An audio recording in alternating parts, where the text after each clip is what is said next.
संस्कृत विषय में आप सभी का स्वागत है।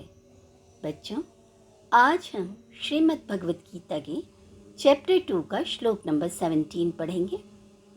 श्लोक में लिखा गया है, अविनाशी तु तद विद्धि येन सर्वम इदम, ये इदम शब्द है, बिंदी है, ततम विनाशम अव्यस्यस्य न कश्चित कर्तुम अर्हति। इस श्लोक में कहा गया है कि अविनाशी आत्म तत्व उसे समझो जिसके द्वारा यह संपूर्ण संसार व्याप्त है। आत्म तत्व को एक्सप्लेन किया गया है कि आत्म तत्व क्या है। तो आत्म तत्व क्या है? अविनाशी। अविनाशी जिसका नाश नहीं होता है, जो नष्ट नहीं होता है। तो ये जो आत्मा है ये अनश्वर है, जिसके द्वारा यह संपूर्ण संसार व्याप्त है। किसके द्वारा? आत्मा के द्वारा। व्याप्त है मतलब स्प्रेड है, फैल गया है। तो आत्मा सर्वत्र है, सब जगह है। कहने का मतलब है कि आत्मा अनश्वर है और सब जगह है। उस अविनाशी आत्मा का, जो आत्मा अविनाशी है, उसका विनाश करने में कोई भी समर्थ नहीं है। आत्मा अविनाशी है और ये सब जगह है और इसका नाश कोई कर नहीं सकता है। यहाँ पर अविनाशी शब्द के लिए अव्यय शब्द भी इसका पर्यायवाची है। दो शब्द आए, दो बार आए ना अविनाशी शब्द, एक बार यहाँ पर और एक बार यहाँ पर। वर्ड टू वर्ड मीनिंग देखते हैं। अविनाशी का अर्थ है नाश रहित, तू का मतलब तो, तत् का मतलब उसे, विद्धि का मतलब जानू, लोट लगा रहे हैं यहाँ पर, विद्धि समझना, ठीक है।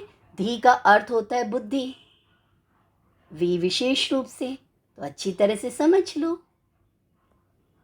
ये जिससे, सर्वम संपूर्ण, संपूर्ण मतलब ऑल, वर्ल्ड, इदम मतलब यह, ततम शब्द जो इसका अर्थ है परिव्याप्त, विनाशम का अर्थ है नाश, अव्यस्य का अर्थ है अविनाशी का।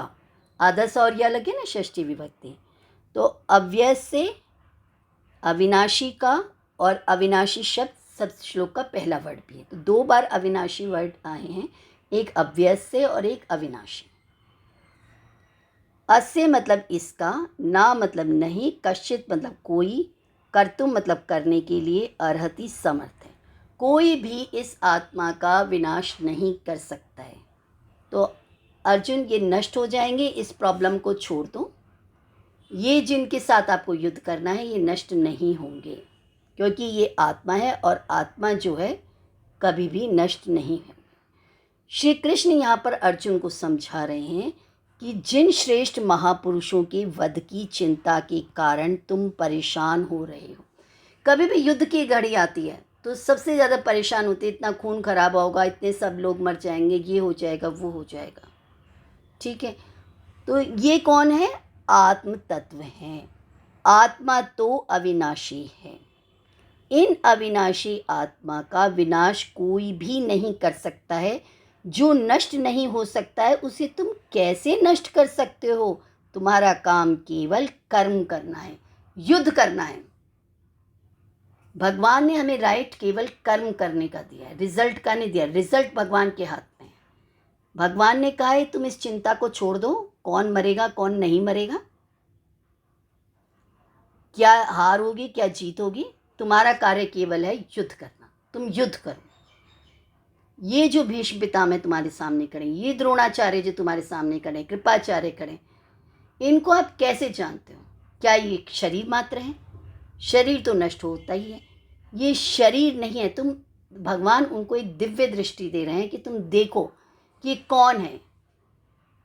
भीष्म पितामह की पहचान क्या है? क्या एक शरीर मात्र है भीष्म पितामह, या वो आत्मा है? आत्मा है तो आत्मा तो परमात्मा है, आत्मा तो अजर है, आत्मा तो अमर है, आत्मा को तो कोई नष्ट कर ही नहीं सकता है। जब आत्मा नष्ट हो गए ही नहीं तो फिर क्यों आप परेशान हो रहे हो? ये श्री कृष्ण अर्जुन को समझा रहे हैं। बच्चों, जिस प्रकार माथे पर चंदन लगाने से सैंडलवुड होता है ना, उसका बहुत ही पीस मिलता है, ठंडक मिलती है। तो जैसे हम माथे पर चंदन लगा लेते हैं बच्चों, तो पूरी बॉडी को है ना बहुत कूल फील होता है।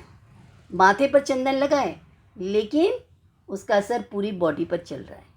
इसी प्रकार आत्मा हृदय में निवास करते हुए पूरे शरीर में अपनी चेतना का संचार किया जाता है आत्मा के द्वारा। जैसे सूरज स्काई में है लेकिन उसकी किरणें पूरे विश्व को प्रकाश से भर देती हैं। जैसे कि चंदन पूरी बॉडी को शीतलता दे देता है, वैसे ही बच्चों ये जो आत्म तत्व है, ये जो आत्मा है, ये हमारी बॉडी को एनर्जेटिक कर देते हैं। हमारी आंखें देखने लगती हैं, हमारे कान सुनने लगते हैं, हमारी नाक स्मेल करना सीख लेती है। ये सब कुछ किससे हो रहा है? इसमें आत्म तत्व से। जैसे कि आप सामने पिक में देख रहे हैं, तो कितने ध्यान से पढ़ाई हो रही है, देखा जा रहा है, सुना जा रहा है, समझा जा रहा है, लिखा जा रहा है। जैसे कि मैं पढ़ा रही हूँ और आप पढ़ रहे हैं, मेरा वीडियो देख रहे हैं, है ना? कितने अच्छे बच्चे हो आप। जो बुद्धिमान बच्चे होते हैं, जो ब्रिलियंट बच्चे होते हैं, वही तो देखेंगे, क्योंकि उन्हें ज्ञान और लेना है। तो आप जो सामने मेरा वीडियो देख रहे हैं, जो मेरी वॉइस सुन रहे हैं, और जो आंसर्स आप लिख रहे हो, वर्ड मीनिंग लिख रहे हो, नोट कर रहे हो, तो बच्चों इन सब के पीछे कोई सॉलिड रीज़न है, तो वो है आपकी अपनी आत्मा। आत्मा से ही हमारा शरीर लाइव है। जब तक इस शरीर में आत्मा है तब तक ये शरीर जीवित है। तो ये आत्मा जो है, इसको समझा रहे हैं आत्म तत्व को, कि आत्म तत्व के कारण ही इन महापुरुषों का अस्तित्व है और आत्मा अविनाशी है। इनकी पहचान क्या है? आइडेंटिफिकेशन क्या है? आत्मा या शरीर? आत्मा है ना, तो आत्मा तो कभी मरती नहीं है, आत्मा तो अजर अमर है, आत्मा अमर है। इन सब के नष्ट होने की चिंता व्यर्थ है। जब इनकी पहचान है कि एक पवित्र आत्मा है, प्योर सोल है, तो प्योर सोल तो कभी नष्ट होना ही नहीं है। उसको तो जिसको कोई नष्ट नहीं कर सकता, उनके लिए चिंता करना बेकार है। तुम एक क्षत्रिय हो, उनको याद दिला रहे हैं। यह स्थान एक युद्ध भूमि है। तुम्हारा धर्म, तुम्हारा कर्म सामने खड़ी सेना से युद्ध करना है। शोक पथ को छोड़कर कर्म पथ पर चलो, कर्म करो। तो श्री कृष्ण बच्चों अर्जुन को समझा रहे हैं कि तुम बेकार में परेशान हो रहे हो। जो अर्जुन का मनोबल टूट गया है, उस मनोबल को स्ट्रॉन्ग कर रहे हैं और कह रहे हैं कि तुम्हारा जो धर्म है वो करो, जो तुम्हारा कर्म है वो करो। एक क्षत्रिय का धर्म क्या है? युद्ध करना, अन्याय के खिलाफ युद्ध करना। जिस पर्पस से उसको वहाँ भेजा गया है, युद्ध करना। तो जो हमारा धर्म है, जो हमारा कर्म है, वो हमें करना है। अगर सेना में एक सैनिक खड़ा है और सामने कोई उसको बहुत बड़ा पहलवान दिख जाता है और वो डर के लड़ना ही बंद कर दे, कायर हो जाए, तो वो ठीक नहीं है। युद्ध को युद्ध की भावना से करना है, कर्म की भावना से करना है। जैसे कि कोई खिलाड़ी खेलने के लिए आता है मैदान में, और अगर उसको पता चलता है कि अरे मेरा तो मुकाबला आज किसी वर्ल्ड चैंपियन से है, तो क्या वो अच्छा प्रदर्शन कर पाएगा? अगर उसका मनोबल टूट गया तो।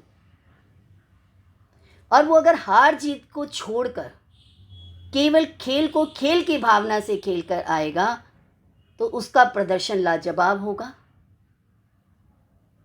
जो भी कार्य करना है, ये देखिए कि आपका धर्म क्या है, आपका कर्म क्या है। तो अर्जुन को समझाया जा रहा है कि आप एक क्षत्रिय हो, आपका कार्य है युद्ध करना, तो आप युद्ध कीजिए।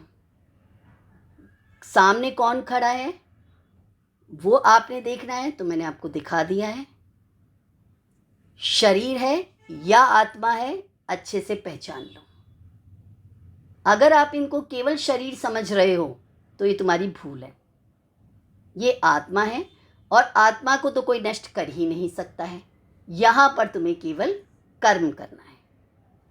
तो बच्चों, समझ में आया? इस श्लोक में यही बताया गया है कि आत्मा अविनाशी है, उसको कोई नष्ट नहीं किया कर सकता है, वो किसी के द्वारा नष्ट नहीं हो सकती है और वो सब जगह पर है और उस अविनाशी आत्मा को कोई भी नष्ट नहीं कर सकता है। तो बच्चों, अगर आपको मेरा ये वीडियो अच्छा लगा हो तो इसे प्लीज़ अधिक से अधिक लाइक, शेयर और सब्सक्राइब कीजिएगा। Thank you.